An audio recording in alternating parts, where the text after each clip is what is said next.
Welcome back everyone. Let's go ahead and talk about and compare the OnePlus 9 Pro and the OnePlus 7T Pro and which one you should probably pick up. Now first of all, if you want to pick up either one of these, links will be down in the description. You can get them from there and help support the channel at the same time. Now first of all, the 7T Pro, if you have all the money in the world, definitely get the OnePlus 9 Pro. This is a no-brainer. It's going to be a much better device. It's going to be faster, better cameras. But the 7T Pro, as I mentioned yesterday with the 7 Pro, it's just so crazy to see the similarities between these devices. In some ways, the 7T Pro kind of looks a little bit better. When you look at the lack of bezel and even the lack of hole punch display, the 7T Pro looks kind of more like a flagship phone still compared to the 9 Pro. But regardless, both phones are great in my opinion. The 7T Pro is still killing it, but the 9 Pro definitely is a more full packaged flagship in my opinion. Now on the front of the 7T Pro, we do have that 6.67-inch fluid AMOLED display, and it's a 1440p panel, and this was a beautiful panel at that time.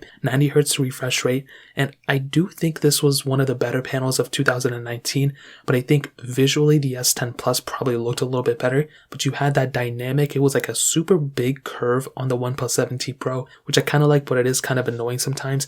But that panel was a really good panel with that pop-up camera. On the OnePlus 9 Pro, we do get a little bit of a bigger 6.7-inch LTPO Fluid 2 AMOLED display, whatever they're going to call it, and it's also a 1440p panel, but this one does go up to 120Hz, so you're definitely getting a higher refresh rate on this panel. But when I look at them side by side and I do anything with them, there's really not that big of a difference. I really genuinely do think that the 7T Pro's panel is still extremely good, and whether you have the 7T Pro or the 9 Pro, these are very good panels, and I don't really think one is extremely better, but I do like the 9 Pro because it does have the high refresh rate, which is cool. USB Type-C ports on the bottom. A humongous thing to keep in mind is that the 7T Pro does not have any IP certification or wireless charging or reverse wireless charging, where the OnePlus 9 Pro has all three of those things. It has IP68 dust to water resistance, has wireless charging, and it has reverse wireless charging, which are extremely hugely important things to keep in mind when you're developing or getting a phone like this, so definitely keep that in the back of your head. Now on the back of both these phones, glass backs on both. No frosted glass backs on either one of these, which is strange, but you do have a triple camera setup on the 7T Pro. When the 9 Pro, you kind of have like a quadruple camera setup, but in the hand when you're feeling both phones and you're messing around with them, both of them feel extremely premium. I've said this before and I'll continue to say it forever. These are very solid feeling phones. One doesn't feel more premium than the other one. They both feel almost equally the same. So that is another pretty big advantage when you have both these phones, especially with the 7T Pro because it's older, but you are lacking IP certification and any sort of wireless charging on either one on the 7T Pro. So keep that in mind. So the 9 Pro definitely kills it when it comes down to that. But hitting on the cameras, the 7T Pro, as I mentioned, has that triple camera setup on the back, a 48 megapixel wide angle lens, 8 megapixel telephoto lens, then a 16 megapixel ultra wide sensor. Where the OnePlus 9 Pro has that 48 megapixel wide angle lens, 8 megapixel telephoto lens, 50 megapixel ultra wide sensor, and then a 2 megapixel depth lens. Now that depth lens, I don't really even know what it does to be honest, but with those other cameras, you are definitely getting a better featureful camera from something like a OnePlus 9 Pro than on something like a 7T Pro to be honest. But that 7T Pro still has a lot of capability with that camera. You're getting those three cameras, the telephoto and ultra wide with that wide angle lens. I'm so happy it's this specific case and it doesn't have like some random like depth lens and then some like other random lens. All the cameras on the 9 Pro are fully functional. Now the telephoto lens isn't a super high megapixel count. The ultra wide sensor isn't like a crazy good camera either, but these are solid lenses to have. And you have the ability of shooting 4K at 60 on the back camera as well. And I've mentioned this before and I'll continue to say it. The OnePlus cameras, I wish they just would focus on their cameras a little bit more. This year, I feel like they took a really big approach in an investment sake and, teaming up with Hasselblad. But the front cameras was another area where they didn't really do that crazy of a big improvement. Here's the thing. The OnePlus 7T Pro had a 16 megapixel pop-up camera that can do 1080p at 30. The OnePlus 9 Pro doesn't have a pop-up camera, but it has a 16 megapixel lens, and apparently it only goes up to 1080p at 30. Again, this is another one of those situations where I'm just like shaking my head at OnePlus. They really could have knocked it out of the park and they really could have killed it. Unfortunately, they didn't, and we're just gonna have to wait and see what they do next year or even with the 9T or whatever this year, but I guess we'll see what happens. You have the ability of shooting 8K videos on the OnePlus 9 Pro, which is huge, so I will definitely tell you the OnePlus 9 Pro has the better camera here. But compared to the 7T Pro, I'm actually pretty shocked by how good of a camera the 7T Pro has. Even with my 7 Pro, I just, did that full comparison yesterday, and there was actually some pretty big similarities between the two. So in terms of that pretty much covers up the camera comparison. But I do think one of the best advantages when you have either the OnePlus 7T Pro or OnePlus 9 Pro or whatever, the best thing about these phones is the software. More so than the performance, more so than anything, it is the software and how stock and beautiful this software is. Now, on the 7T Pro, you do have Android 11, same thing with the OnePlus 9 Pro, and both these phones are killing it in the software department. That is another massive thing about them, but you do have to keep in mind that, in my opinion, one of the biggest reasons why I would go from a 7T Pro to a OnePlus 9 Pro would have to be the software updates. So even though the 7T Pro came out not quite 2 years ago, it's pretty much going to last as long as something like a 7 Pro as far as I know. Maybe you'll get like some extra update, but it's not going to be getting a full crazy OS update like the OnePlus 9 Pro is getting. So you're going to be getting probably 2 more years of software support from something like a OnePlus 9 Pro than on something like a OnePlus 7T Pro. Is that a crazy big deal? To be honest, it's really not. Like, I think both phones are going to do perfectly fine, and you do have a lot of root and customizability and custom ROMs that you have on something like a OnePlus 7T Pro. But I still think the OnePlus 9 Pro is a very good device,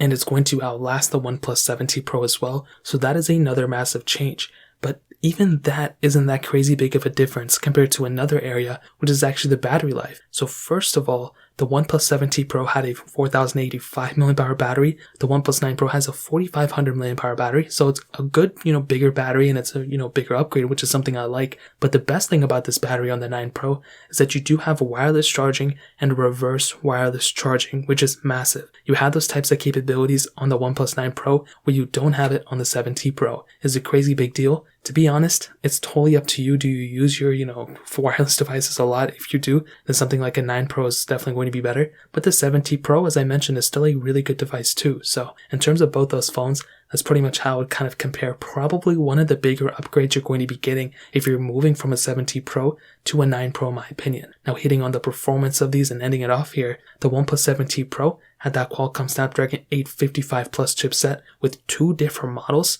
The base model had 8 gigs of RAM, and the top tier model had 12 gigs of RAM, with a OnePlus 9 Pro had the Qualcomm Snapdragon 888 chipset and octa-core CPU, obviously, and 2 different models here too. The 8 gig of RAM option and that 12 gig of RAM option. Now, I've pretty much been the one to say that with any OnePlus device, it's still going to be a very smooth phone. There's really not going to be too many issues with you when you have a device like this, and I've been saying it for a very long time. Because the software is so stuck, and you can look at the Google Pixels as another example, even with the Nexuses. If you boot up like a Nexus 5, it's still going to be kind of smooth. Definitely not the smoothest thing, but it's going to be pretty smooth for the most part. And these devices are no different. With the OnePlus 7T Pro, you're still going to be getting a very smooth performing device. With that 90Hz refresh rate, there's really no competition. This is still a very fast device. The display looks so good. It's future-proofed pretty much for the rest of its life. And because of the software updates, because of the performance, and because of the chipset, you're going to be set. You have pretty much the same exact RAM options on both these devices. So it's not like one device is going to have way more RAM than the other one. If you're getting the corresponding RAM model on both, they have the same amount of RAM. Now, maybe the OnePlus 9 Pro can do a little bit better at RAM management because of the newer optimized chipset from Qualcomm, but I'll be honest, the 7T Pro is still a very fast phone. There's really not too many complaints I've had or that I've heard of people basically on either my comments or the subreddits of OnePlus. Like, these phones hold up extremely well, and that's the beauty of it. They're just like iPhones in a way, to be honest. Now, the OnePlus 9 Pro is definitely the faster phone. This is a very fast phone. I've had very little issues with it. I think yesterday when I was doing a 7 Pro and 7 and the 9 Pro, speed comparison, there were some times where the 7 Pro was beating the 9 Pro. It was very rare, and it wasn't for like a crazy long amount of time, but there were a few chances or, times that happened. So that is another very massive opportunity that you have when you have a phone like a 7T Pro or the 7 Pro. But because it's a cheaper phone, you're getting almost like better price per dollar, in my opinion, or whatever that saying is. So in terms of the performance side, I'll definitely tell you the OnePlus 9 Pro is definitely the faster one, but the 7T Pro is still a very fast phone, and I doubt you're going to see that big of a difference between the two. So in terms of that covers it up there. Now, to kind of sum up this video and to answer the question, should you go and buy a OnePlus 7T Pro? Should you buy a OnePlus 9 Pro? Should you upgrade your 7T Pro to a 9 Pro? This is what I'll tell you. I think, as I said yesterday with the 7 Pro, if you still have a OnePlus 7T Pro, there really isn't a crazy big improvement if you jump from a 7T Pro to a 9 Pro. I genuinely think if you're going to jump, you might as well bite the bullet and go up to like a Samsung Galaxy S21 Ultra, to be honest. That is a crazy good flagship.